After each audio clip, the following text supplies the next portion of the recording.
یہ کیا بات ہے؟ یا اللہ یا رحیم یا کریم۔ اعوذ باللہ من الشیطان الرجیم، بسم اللہ الرحمن الرحیم۔ الحمد للہ الذی ہدانا لہذا وما کننا لنہتدی لولا ان ہدانا اللہ، یعنی تمام تعریفیں اللہ رب العزت کے لیے ہیں جس نے ہمیں ہدایت کی راہ دکھائی، اور اگر اللہ ہمیں ہدایت کی راہ نہ دکھائے تو ہم کچھ بھی کر نہ پائیں۔ اللہم صلی علی سیدنا و مولانا محمد عدد ما فی علم اللہ صلاۃ دائمۃ بدوام ملک اللہ۔ السلام علیکم ورحمۃ اللہ وبرکاتہ۔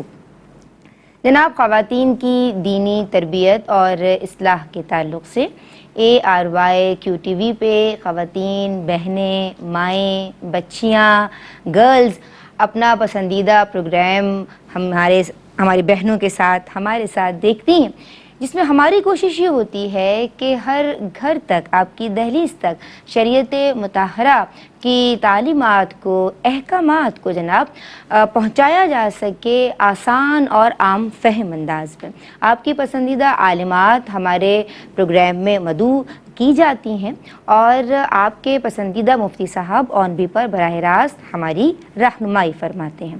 جناب، آج ہم جس عنوان کو لے کے حاضر ہوئے ہیں، ماشاءاللہ بہت اچھا عنوان ہے۔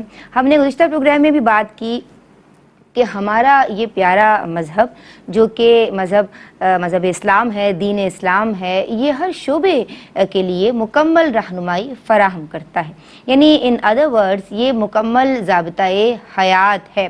جناب، یہ سوشلائز کرنے سے منع نہیں کرتا، یہ لوگوں کو ایک دوسرے کے گھر جانے کے لیے یا دل جوئی کرنے کے لیے، یا ایک دوسرے کے قلب میں، یعنی مومنین آپس میں ایک دوسرے کے قلب میں جب خوشی ڈالتے ہیں، ایک دوسرے کے لیے جب باعث تسکین بنتے ہیں، تو بڑی قدر کی نگاہ سے دین اسلام اسے دیکھتا ہے۔ آج جناب ہم بات کر رہے ہیں مہمان نوازی کے تعلق سے۔ مہمان نوازی جو کہ سنت رسول اللہ صلی اللہ علیہ وآلہ وسلم ہے جناب، یہ سنت ہے انبیاء کرام علیہ السلام کی، یہ عادت ہے صحابہ کرام کی، اہل بیت اطہار کی۔ جناب، حضرت سیدنا ابراہیم علیہ السلام بہت بڑے مہمان نواز تھے، اور جناب قرآن بھی اس بات کا شاہد ہے۔ پھر آپ علیہ السلام جناب جب تک مہمان کو شریک نہ کر لیتے اپنے ساتھ تو کھانا تناول نہیں فرماتے تھے۔ آج ہم اس کی فضیلت کے حوالے سے بات کریں گے۔ آج ہم بات کریں گے کہ مہمان نوازی کیسے کی جائے، اس کے آداب کیا ہیں، اس کے فضائل کیا ہیں۔ ہمارے ساتھ آپ کی پسندیدہ عالمات موجود ہیں۔ جناب، میری جو پہلی مہمان اسکالر ہیں، ماشاءاللہ جداگانہ لب و لہجہ رکھتی ہیں، اور جب ہم شرعی مسائل ان کے حضور لے کے جاتے ہیں تو ہمیں بڑے مدلل جوابات ان کے حضور سے ملتے ہیں۔ عالمہ ہاجرہ مزمل کو سلام عرض کرتے ہیں۔ السلام علیکم۔ وعلیکم السلام۔ آپ خیریت سے ہیں؟ الحمدللہ۔ خوش آمدید کہتے ہیں بہن آپ کو۔ جناب، ہماری جو دوسری عالمہ ہمارے ساتھ جو ریلیجیس اسکالر موجود ہیں، ماشاءاللہ آپ بھی شرعی مسائل کی جب بات ہو، فضائل کی جب بات ہو، خواتین کے مخصوص معاملات کی بات ہو تو بڑی سیر حاصل گفتگو فرماتی ہیں۔ عالمہ رابعہ خان کو بھی سلام عرض کرتے ہیں۔ السلام علیکم۔ وعلیکم السلام ورحمۃ اللہ خیریت سے ہیں؟ وبرکاتہ۔ الحمدللہ۔ خوش آمدید کہتے ہیں۔ جزاک جناب، آج جو مفتی صاحب ماشاءاللہ اتنے سارے مجھے میسیجز ملتے ہیں کہ رند آباد جی مفتی صاحب سے پوچھ کے یہ بتا دیجئے، مفتی صاحب کی تعریف میں۔ مفتی صاحب ماشاءاللہ ہمیں ایک ایسا آپ ہمارے لیے پیکیج ہیں کہ ہمارا جہد پرسنالٹی ہے، ہم بہت کچھ آپ سے سیکھ رہے ہیں، اور جب بات ہو رہی ہے شرعی مسائل کی، فضائل کی، تو جناب مکمل مدلل جوابات ہمیں ان کے حضور سے ملتے ہیں، اور خدمت دین کے جذبے سے آپ سرشار ہیں، باوقار ہیں۔ ہمارے ساتھ مفتی محمد احسن نوید نیازی صاحب موجود ہیں۔ السلام علیکم حضرت۔ وعلیکم السلام ورحمۃ اللہ وبرکاتہ۔ آپ خیریت سے ہیں؟ الحمدللہ رب العالمین۔ خوش آمدید کہتے ہیں آپ کو، اور سوالات کا سلسلہ شروع کرتے ہیں۔ جناب، ہماری بہت پیاری سی عالمہ ہمارے ساتھ موجود ہیں، عالمہ ہاجرہ مزمل۔ مجھے یہ بتائیے کہ مہمان نوازی کے تعلق سے قرآن و حدیث ہماری کیا رہنمائی کرتے ہیں، اس کی کیا فضیلت ہے؟ بسم اللہ الرحمن الرحیم۔ مہمان نوازی یہ حضور علیہ السلام کی سنت مبارکہ ہے۔ جی۔ اللہ تبارک و تعالیٰ کو بڑی محبوب ہے یہ کہ کوئی کسی دوسرے مسلمان کی مہمان نوازی کرے. اسی طرح حضرت ابراہیم علیہ السلام بہت بڑے مہمان نواز تھے، اور آپ کی مہمان نوازی کا ذکر قرآن پاک میں بھی اللہ تعالیٰ بیان فرماتا ہے. سبحان اللہ. لیکن ہم اگر اپنے معاشرے پر غور کریں تو ہم بعض اوقات مہمانوں کو بوجھ سمجھنے لگ جاتے ہیں، ان کے آنے سے ہمارے دلوں میں کوفت پیدا ہونا شروع ہو جاتی ہے. لیکن ہمیں چاہیے کہ ہم ان احادیث اور ان فضائل پر غور کریں جو مہمانوں کے بارے میں بیان ہوئی. جیسا کہ ایک حدیث مبارکہ میں ہے کہ جب مہمان کسی گھر میں ہوتا ہے تو اس گھر میں خیر و برکت اتنی تیزی سے اترتی ہے جتنی تیزی سے اونٹ کے کوہان میں چھری چلتی ہے. اور اونٹ کی کوہان کی مثال اس لیے حدیث کریمہ میں ذکر فرمائی کیونکہ اس میں ہڈی نہیں ہوتی. اگر اس کو کاٹا جائے تو چھری بڑی تیزی سے اسے کاٹ دے گی. تو جس تیزی سے اونٹ کی کوہان پر چھری چلتی ہے اتنی ہی تیزی سے مہمان کی وجہ سے ہمارے گھروں میں خیر و برکت اترتی ہے. اسی طرح ایک حدیث پاک میں ہے کہ جب مہمان کسی کے یہاں آتا ہے تو وہ اپنا کھانا خود لاتا ہے، اور جب وہ جاتا ہے تو صاحب خانہ کے گناہ کو معاف کروا دیتا ہے، اس کے گناہوں کی بخشش کا سبب بن جاتا ہے. سبحان اللہ. اسی طرح ایک حدیث پاک میں حضور علیہ الصلاۃ والسلام نے فرمایا کہ جب کوئی شخص اللہ کی رضا کے لیے بغیر کسی بدلے کے کسی کی مہمان نوازی کرتا ہے تو اللہ تبارک و تعالی اس کے گھر میں 10 فرشتوں کو بھیجتا ہے، اور وہ 10 فرشتے 1 سال تک اس کے گھر میں اللہ کی تسبیح، تحمید اور تکبیر بیان کرتے رہتے ہیں. صحیح. اور جب 1 سال پورا ہو جاتا ہے تو وہ فرشتے اس بندے کے لیے دعائے مغفرت کرتے ہیں جس نے مہمان نوازی کی تھی. اور پھر جب سال پورا ہو جاتا ہے تو اللہ تعالیٰ ان فرشتوں کی سال بھر کی عبادت کے برابر ثواب اس کے نامہ اعمال میں عطا فرما دیتا ہے. سبحان تو اللہ. دیکھیں اللہ کی معصوم مخلوق جو گناہ کا سوچ بھی نہیں سکتی، وہ سارا سال عبادت کرے اور اس کا ثواب ہمیں دے دیا جائے تو یہ ہمارے لیے کتنی بڑی سعادت ہے. بے شک. تو اس لیے ہمیں چاہیے کہ ہم اگر ہمارے گھر کوئی مہمان آتے ہیں، یا بعض فیملیز ایسی بڑی مشہور ہوتی ہیں کہ کوئی نہ کوئی ان کے گھر جاتا رہتا ہے، تو یہ کوئی ان کا ذاتی کمال نہیں ہے یا یہ ہمارا کمال نہیں ہے کہ ہم مہمان نوازی کرتے ہیں. یہ اللہ کی طرف سے ملنے والی ایک سعادت ہے جو ہمیں نصیب ہوئی، اور اس کے بدلے فائدہ ہمارا اپنا ہی ہے.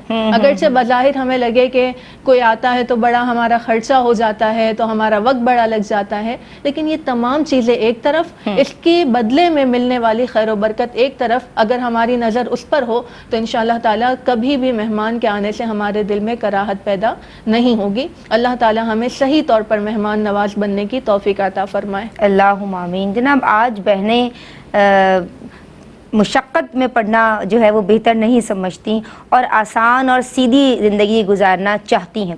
میں سب کی بات نہیں کر رہی، لیکن موسٹ آف دی ویمن جو ہیں وہ اس فارمولے کو فالو کرتی ہوئی نظر آتی ہیں.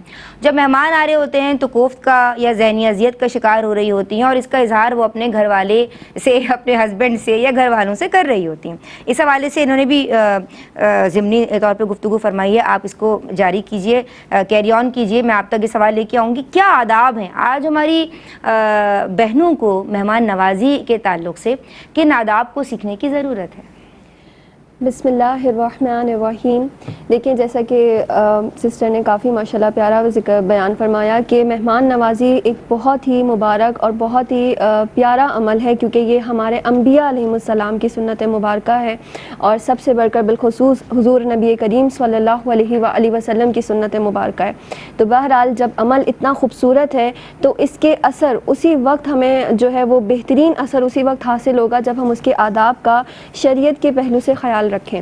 اور بہترین آداب میں سب سے پہلے یہ دیکھیں کہ جب آپ مہمان نوازی کریں تو آپ کی نیت رضا الہی ہو، کیونکہ جب یہ عمل اللہ کی خاطر ہی کیا جائے گا تو ہی انسان بے لوث ہو کر یہ عمل کر پائے گا.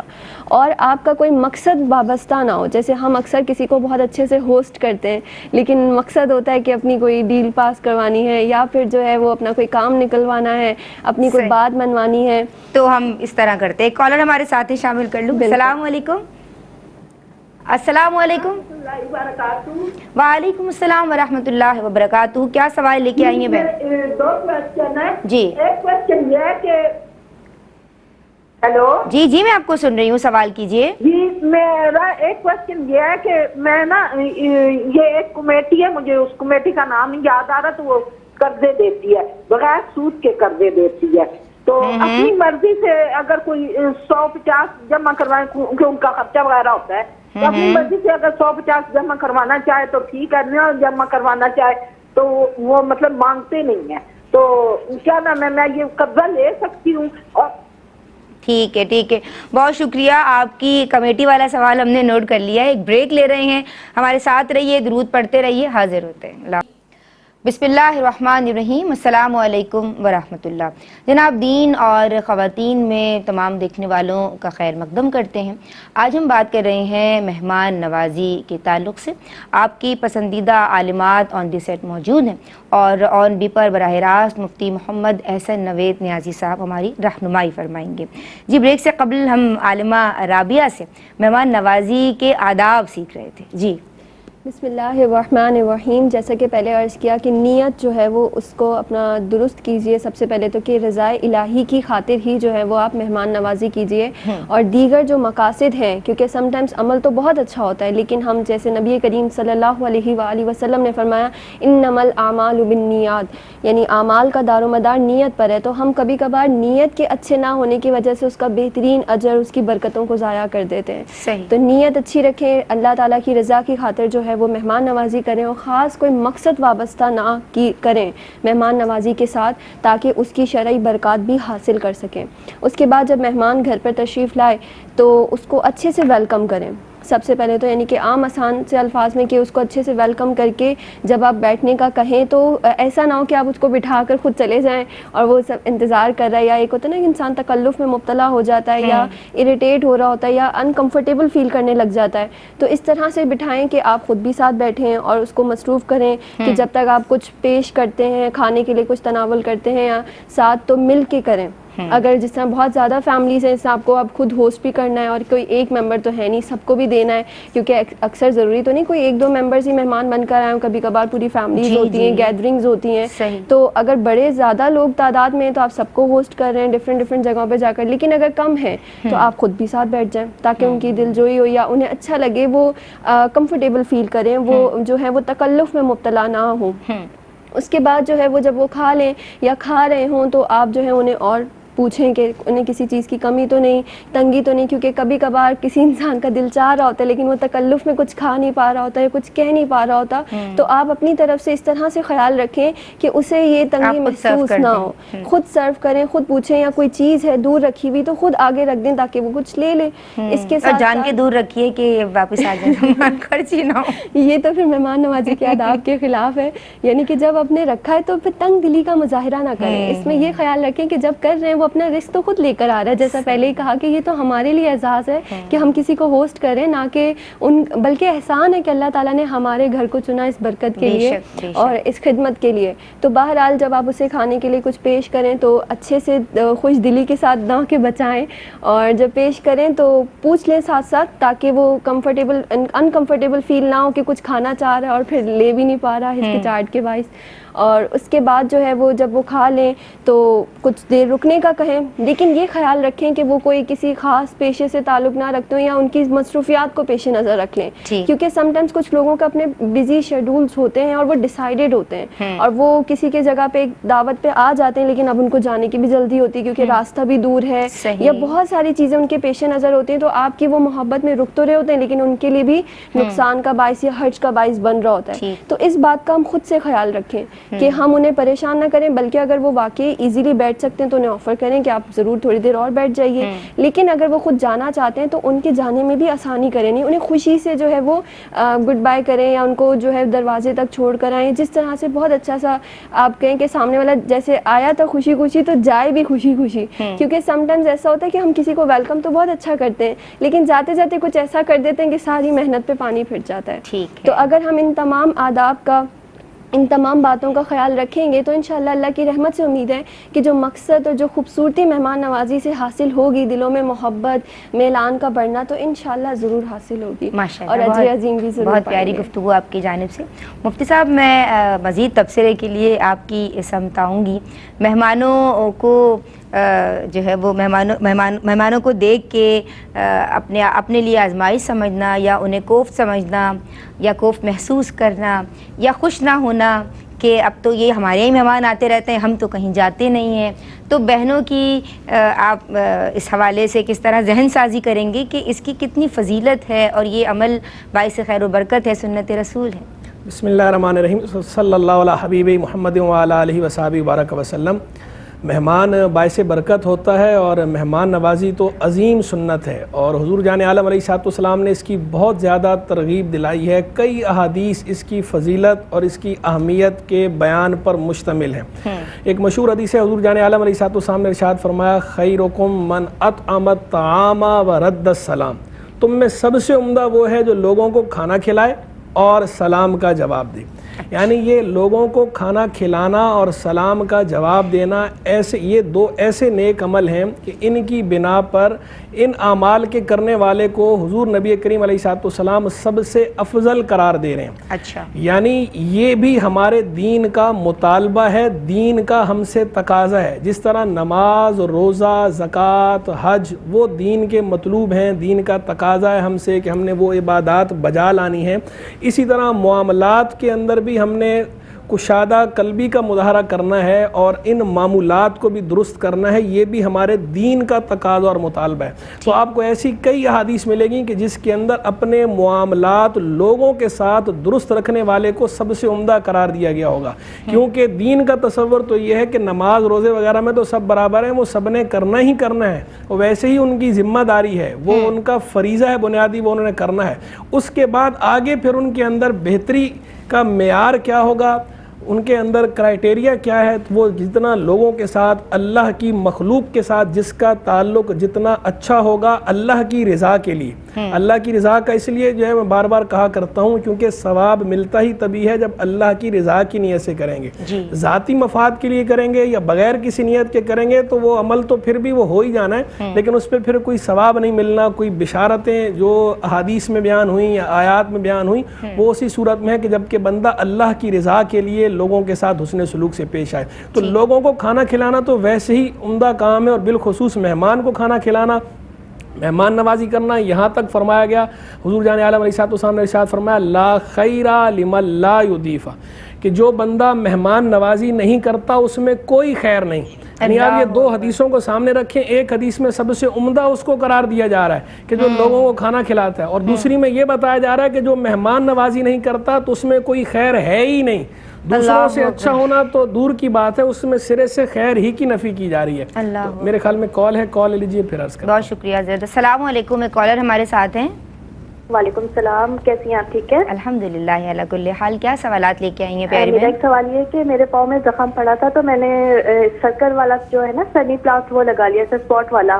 ٹھیک ہے، تو پھر اگر میں نے اس سے نماز پڑھ لی، مجھے دکھا نہیں رہا، تو کیا وہ مجھے نماز دوبارہ پڑھنی ہے؟ اور اگر ہاتھ واتھ میں ہمارے کٹ لگ جاتا ہے کام کرتے کے دوران اور ہم سٹی پلاس لگا لے تو کیا اس سے ہمارا نماز پڑھ سکتے ہیں یا وضو کر سکتے ہیں ہم لوگ؟ ٹھیک ہے جی، صحیح، اسی کے اوپر سے نا۔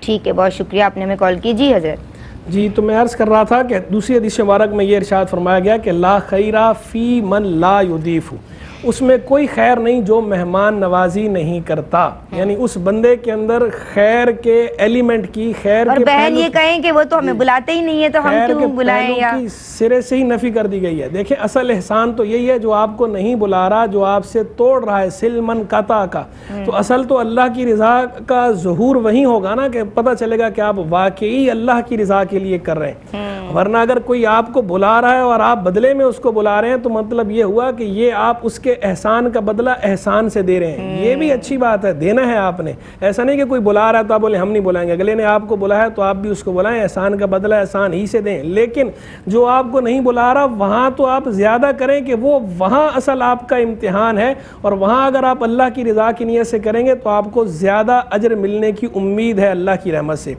اسی طرح ایک حدیث مبارک میں یہاں تک فرمایا گیا کہ من کانا یؤمن باللہ والیوم الآخر فلیکرم ضیفہ جائزتہ، جو اللہ اور یوم آخرت پر ایمان رکھتا ہے اسے چاہیے کہ اپنے مہمان کا دستور کے مطابق اکرام کرے، دستور کے مطابق اس کی رسپیکٹ کرے اور اسے انٹرٹین کرے۔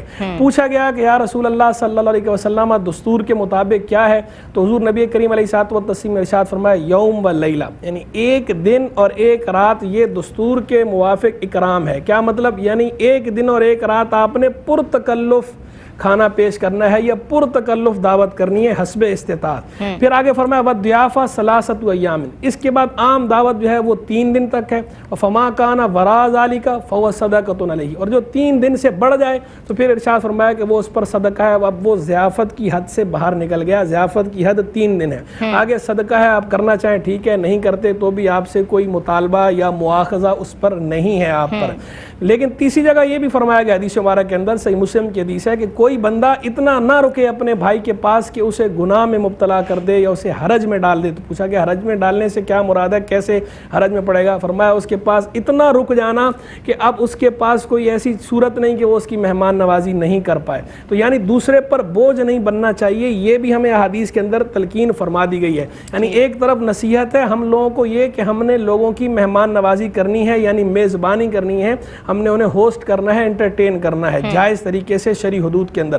دوسری طرف دوسری جو مہمان ہے اس کو بھی نصیحت کر دی گئی ہے کہ وہ بھی اگلے پہ بوجھ نہ بنے, وہ بھی دستور کے موافق رہے اور اگلے کی استطاعت کو ملحوظ رکھے اور اگلے کے معاملات کو بھی اور معاملات کو بھی ملحوظ رکھ کر اس کے مطابق اگلے کے پاس رکے, اگلے پہ جا کے بوجھ نہ بن جائے. میزبان بوجھ سمجھے نہیں اور محمان اس پہ بوجھ بنے نہیں میزبان پہ. یعنی دونوں فریقین کے لیے احکامات ماشاءاللہ موجود ہیں. اور بالکل یہ اسی طریقے سے حضور نبی کریم علیہ السلام نے جس طرح یہ ارشاد فرمایا, اسی طرح احادیث کے اندر یہ بھی موجود ہے کہ بیست طعام الولیمہ, سب سے برا کھانا ولیمے کا وہ کھانا ہے کہ یدعا الیہ الاغنیاء و یترک المساکین, کہ مالداروں کو تو اس میں بلایا جائے لیکن مساکین کو چھوڑ دیا جائے. یعنی یہ نصیحت بھی ہمیں کر دی گئی ہے کہ جس طرح ہم نے اپنے جاننے والوں کی, رشتہ داروں کی, عزیز و اقربا کی, دوستوں کی دعوت کرنی ہے یا عام لوگوں کی دعوت کرنی ہے یا مالداروں کی کرنی ہے, تو اسی طرح ہم نے جو فقراء اور مساکین ہیں ان کو محروم نہیں کرنا, ان کو فراموش نہیں کرنا, بلکہ جب دعوت کرنی ہے تو ان کو بھی ہم اپنی دعوت میں بلائیں. اور بالخصوص خوشی کے موقع پر, شادی بیاہ کے موقع پر مساکین کو بلایا جائے اور ان کو بھی اسی طرح عزت کے ساتھ ٹریٹ کیا جائے جس طرح ہم عزت کے ساتھ مالداروں کو ٹریٹ کرتے ہیں. یہ ہمارے دین کا ہمیں حکم ہے. تو یہ سارے احکام کو ہمیں ملحوظ رکھنا چاہیے. اللہ تعالی ہم سب کو یہ ملحوظ رکھنے کی توفیق رفیق مرحمت فرمائے. اللہ اکبر. جناب دیکھیے کیسے پیارے احکامات ہیں, یعنی تمام طبقات کی فکر ہمارے دین میں موجود ہے ماشاءاللہ. مجھے یہ بتائیے کہ اب مہمان کے بھی آداب بتا دیے گئے کہ جو میزبان ہے اس کے لیے کیا احکامات ہیں, جو مہمان ہے اس کے لیے کیا احکامات ہیں. اب اگر مہمان جناب آ گئے اور وہ ہفتوں کے لیے آ گئے یا کئی دنوں کے لیے آ گئے اور بار بار فرمائشیں کیے جا رہے ہیں میزبان سے, تو اب اسے تکلف میں مبتلا کیا جا رہا ہے یا اسے تکلیف دی جا رہی ہے, یہ اس حوالے سے کیا شرعی احکامات ہوں گے؟ بسم اللہ الرحمن الرحیم. جیسا کہ بیان کیا گیا کہ مہمان کو چاہیے کہ وہ میزبان کو تکلف میں مبتلا نہ کرے, اس کو تکلیف میں مبتلا نہ کرے. تو جس طرح ہمارا دین میزبان کے لیے نصیحت فرماتا ہے, اسے کہتا ہے کہ آپ اپنے مہمان کا خیال رکھو تو آپ کو یہ فضیلت حاصل ہوگی, تو اسی طریقے سے مہمان کو بھی تلقین کی گئی ہے کہ آپ بھی میزبان کا خیال رکھیں.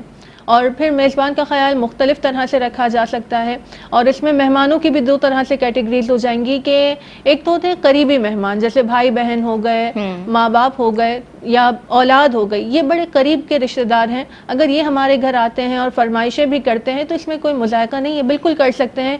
لیکن اس میں بھی خیال رکھنا چاہیے کہ اگر ہم جس کے گھر جا رہے ہیں چاہے وہ ہمارا کتنا ہی قریبی ہے, لیکن اگر وہ افورڈ نہیں کر سکتا, اس کے معاشی حالات اتنے بہتر نہیں ہیں, تو پھر اتنی زیادہ فرمائشیں نہ کی جائیں, اس کے حالات کا خیال رکھا جائے. ٹھیک. اور اگر آپ کو لگ رہا ہے تو آپ کسی ایسے میزبان کے پاس جا رہے ہیں جو صاحب ثروت اور حیثیت نہیں ہے, تو اس کے لیے کچھ لے کے جایا بھی تو جا سکتا ہے نا. ایک کالر لے لو.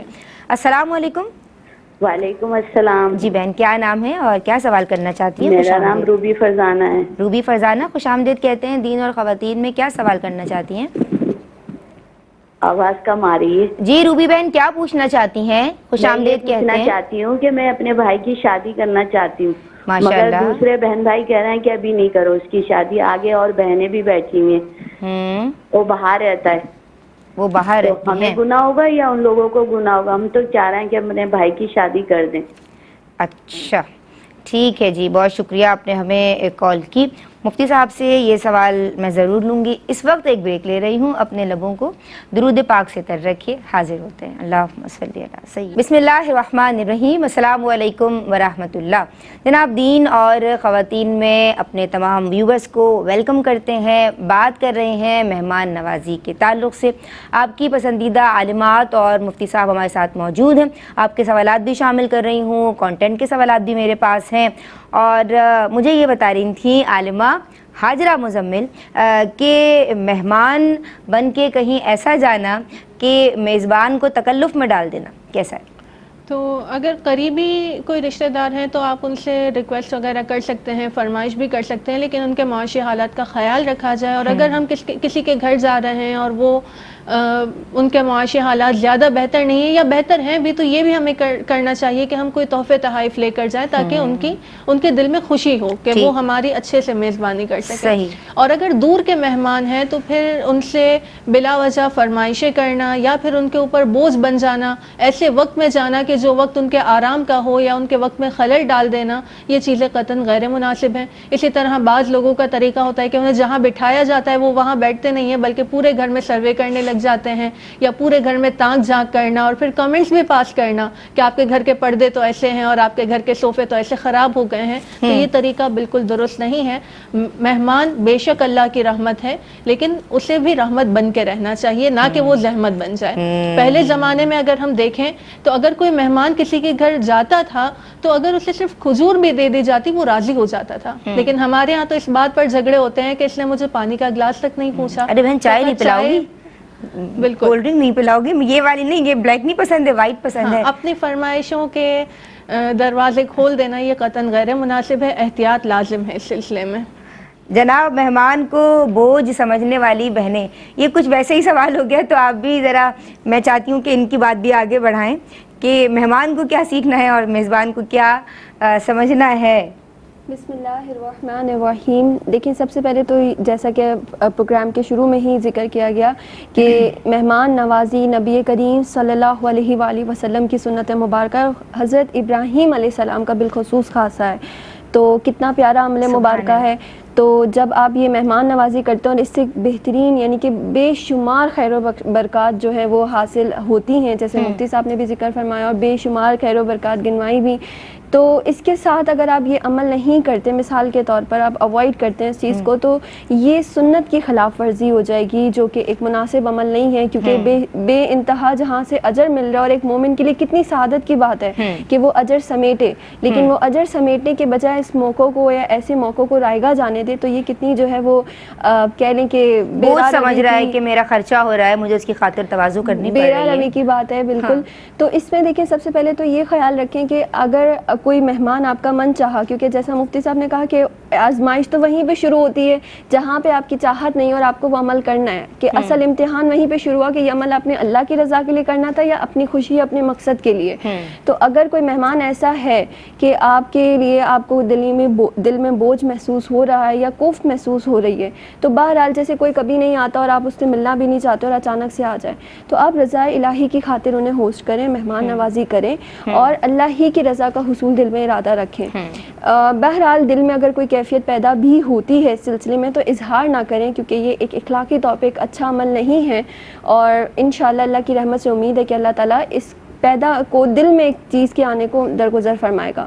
لیکن اگر مثال کے طور پہ اگر ہم دوسرے پہلو سے دیکھ لیں کہ اب مہمان ہی ایسا عمل کر رہے ہیں کہ وہ لوگوں کے ٹائمنگز کا خیال نہیں رکھ رہے, یعنی کہ بنا بلائے جا رہے ہیں, یا اکثر ایسا ہوتا ہے کہ جب آپ کسی کے گھر جائیں تو انفارم کر کے جائیں تاکہ وہ ریڈی ہوں, پریپیئر ہوں, کچھ سرو کرنے کے لیے تیار ہوں, لیکن اب آپ جا رہے ہیں ٹائمنگز کا خیال نہیں رکھ رہے, یا جا رہے ہیں تو اس طرح سے جا رہے ہیں کہ ان کے ٹائمنگز ڈسٹرب ہو رہی ہیں, یعنی ان کی فیملی گیدرنگز ڈسٹرب ہو رہی ہیں, وہ بیٹھ نہیں پا رہے, ان کو انگیج کر کے رکھ رہے ہیں. اس طرح سے بھی تو لوگ اکثر کرتے ہیں کہ بنا بلائے چلے جاتے ہیں. تو ہوتا ہے نا کہ کبھی کبھی آ گئے اچانک سے, تو چلیں اس کو تو ہوسٹ کریں, لیکن اب ریگولر بیسس پہ آپ نے جانا شروع کر دیا ہے اور ان کی فیملی گیدرنگز متاثر ہو رہی ہیں, ان کے معاملات متاثر ہو رہے ہیں. فون کر کے جائے, بریانی پکا کے رکھیے گا, فلاں سالن پکا کے اور کیونکہ ہر کوئی ہر روز ہر لمحہ کسی کے ساتھ انگیج نہیں ہو سکتا, ہر کسی کی اپنی پرائیورٹیز ہیں, اپنے کے سوشل معاملات ہیں. تو اس صورت میں پھر یہ مہمان جو ہے اب یہ بوجھ بننے کا کام خود کر رہا ہے. تو ایسی صورت میں ایسے لوگوں کو, ایسے مہمانوں کو دیکھے جائیں گے بالکل مہمان کہاں کھڑا ہے اور میزبان کہاں. ہاں, تو مہمانوں کو بالکل احتیاط کرنی چاہیے, خود کسی کے لیے ایسی دل آزاری کا یا کوفت کا سبب نہ بنے, کیونکہ یہ بھی اخلاقی طور پہ اچھا عمل نہیں ہے. جبکہ میزبان کو بھی بڑے دل سے کام کرنا چاہیے, اللہ تعالیٰ کی رضا کی خاطر وہ ہو ضرور کریں.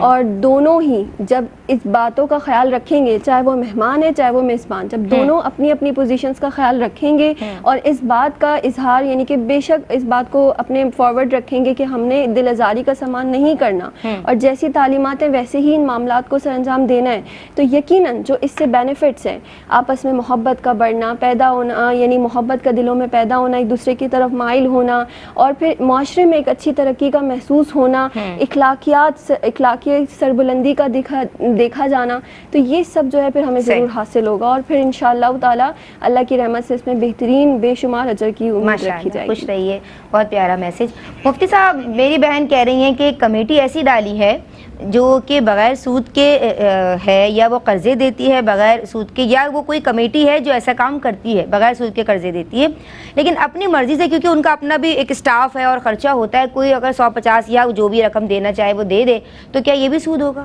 دیکھیں, اگر جو ہے وہ کوئی انہیں عاریت دیتا ہے, قرض دیتا ہے, اور اس پہ کوئی چیز فکس نہیں کی گئی, بلکہ ویسے اگلا بندہ اپنی خوشی سے کچھ دینا چاہے تو دے دے, نہ دینا چاہے تو بھی نہ دے, کوئی مسئلہ نہ ہو, کوئی حرج نہ ہو, کوئی اضافہ جو ہے وہ فکس نہیں کیا, تو اس صورت میں وہ ربا کے حکم میں نہیں ہے, سود کے حکم میں نہیں ہے. ایسا کیا جا سکتا ہے. اگر فکس کر دیا تو فکس کرنا, چونکہ پھر وہ سیدھا سیدھا ربا ہے. کلو قرض جرا منفعتاً فہو ربا, اور بعض روایتوں میں کلو قرض جرا نفعاً فہو ربا, ہر وہ قرض جو نفع کھینچے, منفعت کھینچے, وہ سود ہے, وہ ربا ہے. تو اگر اضافے دینا پڑتا ہو تو پھر جو ہے وہ دینا طے ہو جائے تو پھر اس صورت میں سود ہے, ادروائز یہ سود نہیں ہے. لاہور سے بہن نے پوچھا, 6 بہن بھائی ہیں اور یہ جو بہن ہے ان کو ان کے ابا نے 2 تولے کا سیٹ یا زیور دیا, اس کے بعد جو ان کے 3-4 بہن بھائی ہیں انہیں نہ ان بہنوں کو یا بھائی کو کچھ نہیں دیا, اور پھر آخری بھائی کے لیے ایک 5 تولے کا ان کے اماں کا سیٹ رکھا ہوا ہے. وہ کہہ رہی ہیں کہ میں نے اپنے ابا سے کہا بھی, لیکن وہ اس بات پہ راضی نہیں ہوتے کہ کسی طرح یہ تمام سونا ملا کے انہیں کچھ سب کو ایک 2 تولہ دے دیا جائے, یا کسی طرح سے ان کا بھی معاملہ صحیح ہو جائے. اب وہ کہہ رہی ہیں میری اور میرے ابا کی پکڑ تو نہیں ہوگی. لیکن اس میں 2 باتیں ہیں, 2 پہلو ہیں, دونوں کو میں گوش گزار کر دیتا ہوں. ایک پہلو تو یہ ہے کہ والدین کو چاہیے کہ اولاد کے مابین عدل کریں, اگر کسی کو کچھ دیں تو پھر سب کو برابر دیں. کوئی شرعی عذر ہو, تقوی پرہیزگاری کی بنا پر یا کسی کے علم دین کی بنا پر, شرعی عذر کی بنا پر کسی کو زیادہ دینا چاہیں تو دے سکتے ہیں, اجازت ہے. ادروائز عام حالات میں سب کو برابر دینا چاہیے. حدیث مبارک میں حضرت نعمان بن بشیر رضی اللہ تعالیٰ عنہ سے روایت ہے کہ وہ ان کے والد نے ان کو غلام دیا, اور حضور نبی کریم علیہ الصلوۃ والتسلیم کی بارگاہ میں حاضر ہو کر عرض کیا کہ یا رسول اللہ, میں نے اپنے اس بیٹے کو اپنا ایک غلام دے دیا ہے. تو حضور نبی کریم علیہ الصلوۃ والسلام نے پوچھا کہ کیا آپ نے اپنے تمام بچوں کو اسی طرح دیا ہے؟ تو انہوں نے عرض کیا نہیں. تو سرکار علیہ الصلوۃ والسلام نے ارشاد فرمایا کہ آپ اس سے واپس لے لیں. یعنی اس سے امام بخاری نے بھی یہ استدلال کیا کہ تمام اولاد کو برابر دینا چاہیے والدین کو. علماء کرام اس میں استثناء کرتے ہیں صرف شرعی ضرورت کا, کہ جب علم کی بنا پر یا تقوی کی بنا پر یا اور کسی شرعی عذر کی بنا پر کسی کو زیادہ دے رہے ہوں تو حرج نہیں ہے. فیورٹزم چل سکتا ہے؟ نہیں, ویسے فیورٹزم نہیں. قلب کا کسی کی طرف مائل ہونا یہ اور بات ہے کہ دل میں بعض اوقات ہوتا ہے بندے کو کسی ایک بچے سے لگاؤ زیادہ ہوتا ہے, بالکل, تو وہ قلبی لگاؤ پر گرفت نہیں ہے, لیکن جو آپ نے معاشرت کرنی ہے, جو آپ نے حسن سلوک کرنا ہے, وہ آپ نے سب کے ساتھ برابر کا کرنا ہے. وہ آپ کے منصب کا تقاضا ہے اور آپ کو اللہ اور اللہ کے رسول کی طرف سے حکم بھی ہے علیہ الصلوۃ والسلام. دوسرا پہلو یہ ہے کہ جو انہوں نے یہ کہا کہ والدہ کا جو گولڈ تھا, دیکھیں والدہ گولڈ تو ویسے ہی وہ وراثت میں تقسیم ہوگا اور سب کا اس میں جس کا جتنا حصہ بنتا ہے اتنا حصہ بنے گا. وہ بھائی کے لیے رکھ دیا ابا نے, وہ ایسے نہیں, وہ ابا کو یہ اختیار ہی نہیں ہے کہ وہ ایسے بھائی کے لیے رکھ دیں, بلکہ وہ ان پر لازم ہے کہ اس کو جس طرح وراثت کے احکام ہوتے ہیں اس کے مطابق اس کو تقسیم کرنا پڑے گا. میں نے کہا کہ پاؤں میں زخم ہو گیا تھا, وہ بینڈیج انہوں نے لگا لیا خاص سنی پلاس اسپاٹ والا, اور اسی پہ وضو کر کے نماز ادا کر لی. نماز ہوئی یا نہیں ہوئی, وضو ہوا یا نہیں ہوا, اور ویسے ہی جنرلی خواتین کام کر رہی ہوتی ہیں, چھوٹے موٹے کٹس لگ جاتے ہیں, انجریز ہو جاتی ہیں, تو اس پہ بینڈیج لگا لیتے ہیں یا پلاس لگا لیتے ہیں، اس کا کیا شرعی حکم ہو؟ اگر زخم اس طرح کا ہو، یعنی زخم کی نوعیت ایسی ہو کہ اس پر پانی لگنے سے کوئی نقصان کا اندیشہ نہ ہو، اسی طرح سنی پلاسٹ اتارنے سے بھی کوئی تکلیف نہ ہوتی ہو، تو اس صورت میں سنی پلاسٹ اتارنا اور وضو میں اس پہ پانی بہانا ضروری ہے، اس کے بغیر وضو نہیں ہوگا، نماز بھی نہیں ہوگی۔ لیکن اگر زخم کی نوعیت ایسی ہے کہ اس پہ پانی پڑے گا تو تکلیف پہنچے گی، نقصان ہوگا، یا سنی پلاسٹ اتاریں گے تو اتارنے میں تکلیف ہوگی، مشقت ہوگی، تو اس صورت میں جو ہے سنی پلاسٹ کے اوپر مسح کر سکتے ہیں، نماز ہو جائے گی، وضو بھی ہو جائے گا۔ ٹھیک ہے۔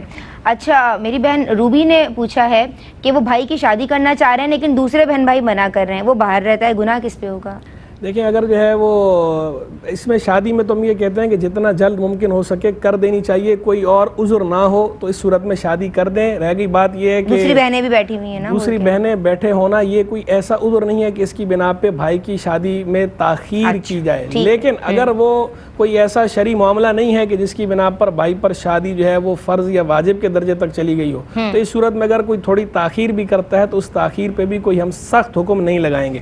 اچھا، اگر والدین اپنی اولاد کے ساتھ اچھا سلوک نہ کریں اور بچہ یعنی بچپن میں کنفیوز ہی رہے کہ یہ میرے سگے والدین ہیں یا سوتیلے ہیں، اور پھر وہ بڑا ہو جائے، کسی مقام کو پہنچ جائے ماشاءاللہ، تو اب وہ والدین جو ہیں وہ کہیں کہ بھئی ہم نے تمہیں یہاں تک پہنچایا، تو ایسا ان کی سوچ ایسی، اور بچے کے لیے اب کیا حکم ہوگا؟ دیکھیں، پہلی دو پہلو ہیں، ایک والدین سے متعلق اور ایک اولاد سے متعلق ہے۔ والدین کو تو یہ چاہیے کہ وہ اچھا سلوک کریں، حسن سلوک سے پیش آئیں، اپنے والدین ہونے کا حق ادا کریں۔ جب اللہ نے انہیں والدین بنایا ہے تو جو والدین کی ریسپانسبلٹیز ہیں، ذمہ داریاں ہیں، جو شفقتیں ہیں، وہ ساری وہ ملحوظ رکھیں، تو یہ ان کے منصب کے لائق ہے اور ضروری ہے، انہیں ایسا کرنا چاہیے۔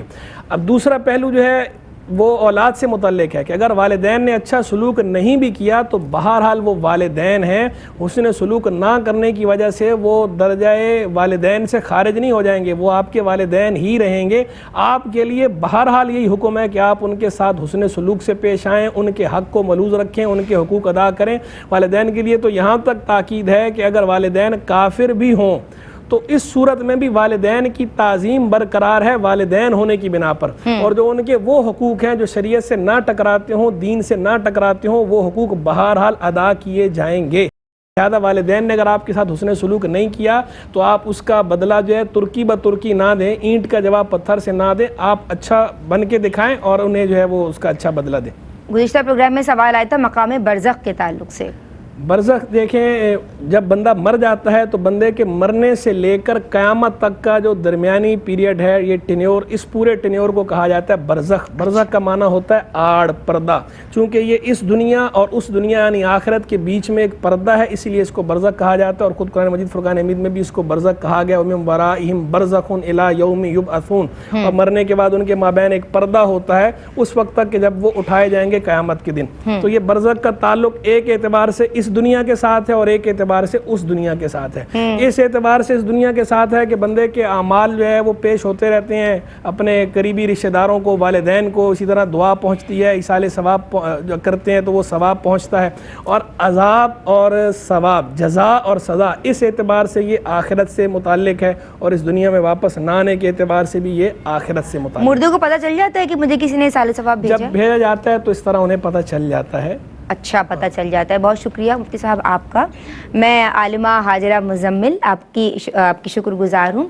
عالمہ رابعہ خان، آپ کا شکریہ ادا کرنا چاہوں گی۔ ناظرین، آپ لوگوں کا بہت شکریہ، سپاس گزار ہیں، آپ لوگ کالز کرتے ہیں اور ہمارے پروگرامز کو سراہتے ہیں۔ ہم سب کو اپنی دعاؤں میں یاد رکھیے، کہیں کوئی کمی کجی رہ جائے تو ہمیں معاف کیجیے گا۔ اللہ تبارک و تعالیٰ سے دعا کرتی ہوں کہ کہیں کوئی کمی رہ گئی ہو پروردگار تو ہم سب کو معاف کر اور ہماری اس صحیح کو اپنی بارگاہ مقدسہ میں شرف قبولیت عطا فرما دے۔ السلام علیکم ورحمۃ اللہ۔ اللہ یا اللہ یا